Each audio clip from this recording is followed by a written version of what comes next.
네, 안녕하세요. 이광현 한의사입니다. 오늘은 갑상선 기능 항진증에 대해서 말씀을 드리도록 하겠습니다. 심사평가원 자료에 따르면 작년에 갑상선 기능 항진으로 치료를 받은 환자가 26만 7천 명 정도였습니다. 이 갑상선 기능 항진증이라고 하는 것은 갑상선에서 분비되는 갑상선 호르몬이 어떠한 원인으로 필요 이상으로 분비돼 가지고 전신의 신진대사가 굉장히 활발해지는 질병입니다. 몸의 연료가 빨리 소모되는 질환이죠. 갑상선 기능 항진증은 여성 환자 수가 남성들보다도 2.5배 많고요. 20대에서 50대 여성들에게 잘 나타나는 질환입니다. 갑상선 기능 항진증을 진단하기 위해서는 혈액 검사를 통해 가지고 갑상선 호르몬의 농도를 검사합니다. 갑상선 기능 검사의 이 정상 범위를 보게 되면은 T3 같은 경우에는 98.0에서 180, 그리고 T4 같은 경우에는 5.9에서 13.8, 갑상선 자극 호르몬인 TSH 같은 경우에는 0.4에서 5.1, 프리 T4는 0.8에서 1.9가 정상인데, 이 갑상선 기능 항진증은 T3 수치가 200 이상이고 T4 수치가 12 이상, 그리고 TSH 수치가 정상 범위보다 낮으며 보통 0.1 이하인 경우에 우리가 갑상선 기능 항진증이다, 이렇게 얘기를 합니다.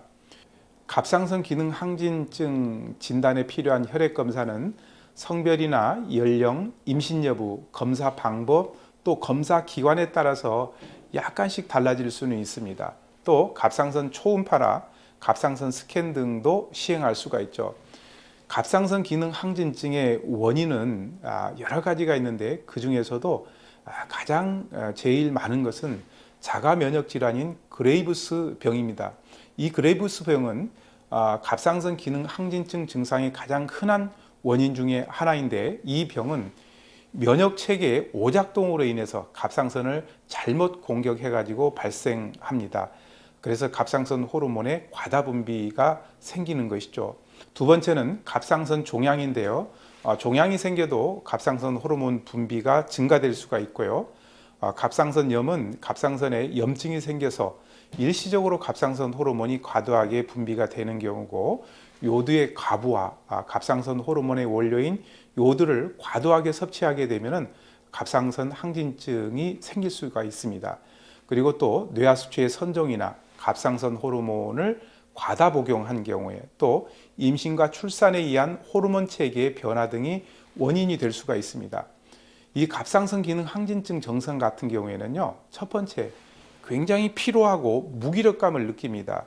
이 갑상선 호르몬의 과다 분비로 인해 가지고 신진대사가 지나치게 활발해지기 때문에 피로가 극심하고, 추운 겨울에도 몸이 뜨거워지고 조금만 움직여도 땀이 나고 무기력해집니다.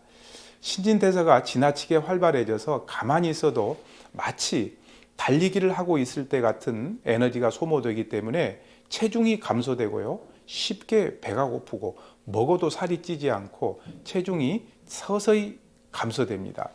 목이 굵어지고 손이 떨릴 수가 있죠. 목 앞에 있는 갑상선이 붓기 때문에 목이 굵어 보입니다. 신진대사가 지나치게 활발해져서 쉽게 피로해지거나 호흡 곤란이 나타나고, 더 진행이 되면은 손떨림으로 세밀한 작업이 어려워질 수가 있고요. 안구가 돌출 경우가 있습니다. 대개 갑상선 기능 항진증 증상으로 20%에서 30% 정도는 안구 돌출이 생기고, 또 흡연을 할 경우에는 더 악화가 될 수 있고, 시력 감퇴나 물건이 두 개로 보이는 복시 현상이 생길 수 있고요. 여성 같은 경우에는 생리량이 감소하고 생리불순과 무월경, 불임이 될 수도 있고, 또 장 기능에 문제가 생겨서 소화장애나 설사 같은 묽은 변을 볼 수 있고, 머리카락이 가늘어지고 탈모가 생기기도 하고, 더위를 못 참고 심장 박동수가 증가하게 됩니다. 사람이 흥분해지고 또 이제 예민해지고 불안하고 초조해지고, 집중력이 떨어지고 근육이 위축이 되고 골 감소증 같은 것들이 생길 수가 있습니다. 남성들 같은 경우에는 성기능 저하가 일어나고 정자수가 감소되고 여성처럼 유방이 이렇게 커지는 증상이 나타나기도 하고요. 그 다음에 갑상선 기능 항진증을 치료하지 않고 방치하게 되면 심장 질환 등 심각한 합병증을 유발할 수도 있습니다. 이 갑상선 기능 항진증의 치료 방법은 이제 일단 약물 치료죠. 갑상선을 기능을 조절하는 약물을 복용을 하고요. 방사성 요드 치료, 이건 상당히 비교적 간단한 치료 방법이지만 갑상선 기능 저하증을 일으킬 수도 있습니다. 임산부한테는 시행하지 않죠. 외과적 수술을 하는 경우도 있습니다. 갑상선 기능 항진증의 나쁜 식품은 일단은 요드를 너무 과도하게 섭취하면 안 됩니다. 이 과도한 요드는 갑상선 증상을 악화시킬 수 있기 때문에 많이 먹으면 안 되죠. 해조류, 그러니까 미역, 김, 다시마, 톳, 요드와 소금, 요드 보충제 같은 요드가 풍부한 식품 같은 경우에는 피하거나 적게 드시는 것이 좋겠고요. 술이나 카페인, 각성제 이런 것도 역시 가슴을 두근거리게 하고 불안하게 하고 또 갑상선 기능 항진 증상을 더 이렇게 악화시킬 수 있기 때문에 섭취를 줄이는 것이 좋고, 과도한 염분이나 당이 들어가 있는 인스턴트 식품과 가공식품 역시 섭취를 줄이는 것이 좋습니다.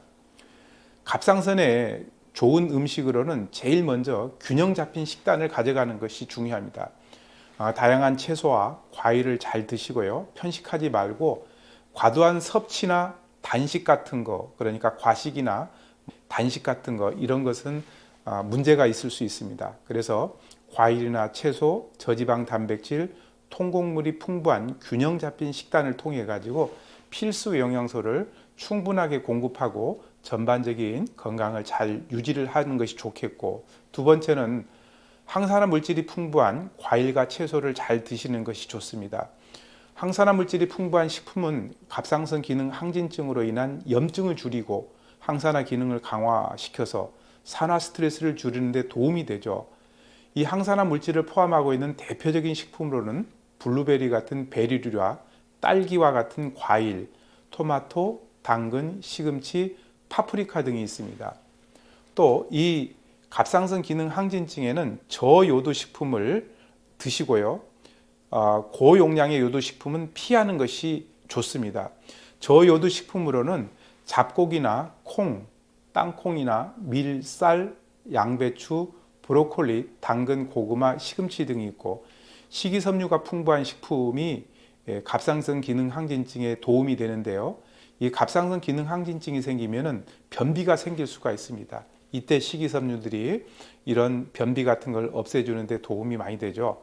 아몬드나 호두, 땅콩 같은 견과류, 브로콜리와 시금치, 양배추, 당근, 세러리, 오이, 토마토 이런 것도 도움이 되고요.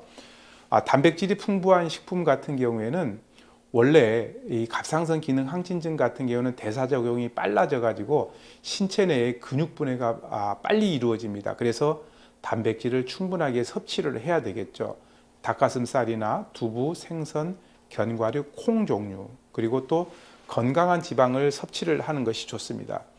갑상선 기능 항진증은 과도한 에너지를 사용하기 때문에 에너지를 보충하기 위해서는 지방이 어느 정도 들어있는 식품을 보충해 주는 것이 좋습니다. 좋은 지방을 함유하고 있는 올리브 오일이나 아보카도, 아몬드, 호두 같은 견과류를 드시라고 권하고 싶습니다. 갑상선 기능 항진증의 한약 처방으로는 사륙탕 가미방을 처방합니다. 이 구성 약재는 숙지향, 산수유, 산약, 목단피, 복령, 택사, 지모, 황백, 황련치자, 숙지향, 당기, 청궁, 작약인데요. 쉽게 말하면은 사물탕에다가 육미지황탕, 거기에다가 이제 열을 꺼주는 지모, 황백, 황련치자 이런 약들이죠. 숙지향은 식물성 철분 성분들이 많이 들어있고, 산수유는 간과 신장 기능을 튼튼하게 하고, 산약은 오장 기능을 보호해주고, 복령은 스트레스를 풀어주면서 신경을 안정시켜주고, 목단피는 불필요한 열을 없애주고 혈액을 맑게 해주고, 택사는 불필요한 수분을 없애줍니다. 지모, 황백, 황련치자는 심장과 또 갑상선 기능 항진증으로 인한 열을 꺼주는 역할을 하고요. 그리고 당귀는 혈을 만들어주는 조혈 작용이 뛰어나고, 천궁은 혈관을 확장시켜주고, 작약은 근육에 영양을 공급해주는 역할을 하죠.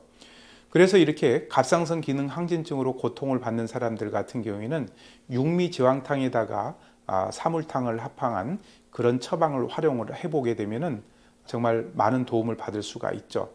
오늘은 갑상선 기능 항진증에 대해서 말씀을 드렸습니다. 감사합니다.